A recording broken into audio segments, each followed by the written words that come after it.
tous ces changements et tous ces maintiens-là, il y a toujours une dimension de communication là-dedans. Donc, ça peut servir à la fois dans le grand rôle parapluie ou dans un rôle plus spécifique qui est attribué là, habituellement. En tout cas, les gens dans ce domaine-là voient souvent la communication comme un des six grands types d'outils. Maintenant, on est en train de développer à la grandeur de la planète un profil avec des compétences de base en promotion de la santé, comme on a fait en santé publique au Canada, etc. Puis dans toutes les places où les habiletés requises des gens de promotion de la santé, il y a un aspect communication qui est là partout. Au Québec, on a 2 ou 3 pôles où il y a du développement fort de connaissances en communication dans le domaine de la promotion de la santé. C'est certain qu'on est dans un tout autre monde depuis Internet quand on parle de communication et de promotion de la santé. Et je pense que le premier constat, c'est que les gens dont c'est le métier de faire la santé publique ou de la promotion de la santé sont en fort décalage par rapport à ce qui se passe dans le vrai. Ils sont en fort décalage, d'une part à cause de leur âge, parce que souvent les gens qui sont les titulaires de ces jobs-là sont pognés avec un ordinateur dans les mains, comme les gens de la génération C, là, puis les jeunes générations par rapport à ça.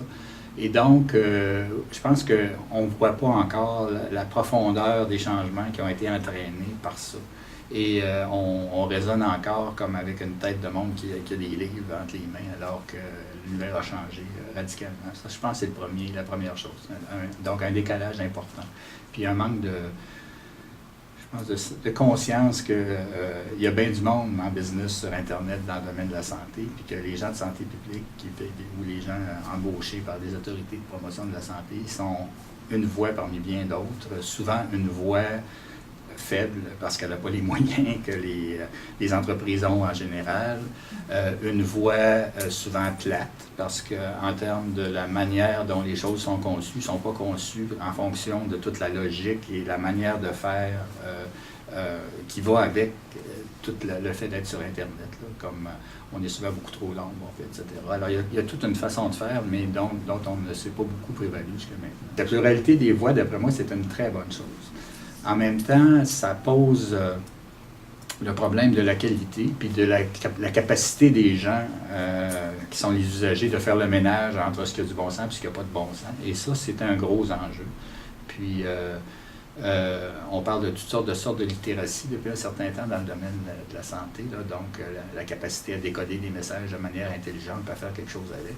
Ce que les anglophones appellent la computer literacy là, ou la net literacy devient de plus en plus une habileté fondamentale à enseigner à tout le monde.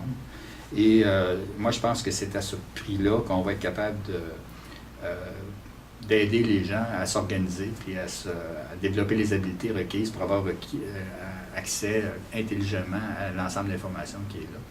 Parce qu'à moins qu'il y ait un gros martien qui passe avec un aimant, puis qu'il nous démagnatise tout le monde, puis qu'il empêche les ordinateurs de fonctionner, c'est la grande révolution du 21e siècle. Puis on va vivre avec ça, puis on est aussi bien embarqué dans le bateau plutôt que de freiner le bateau.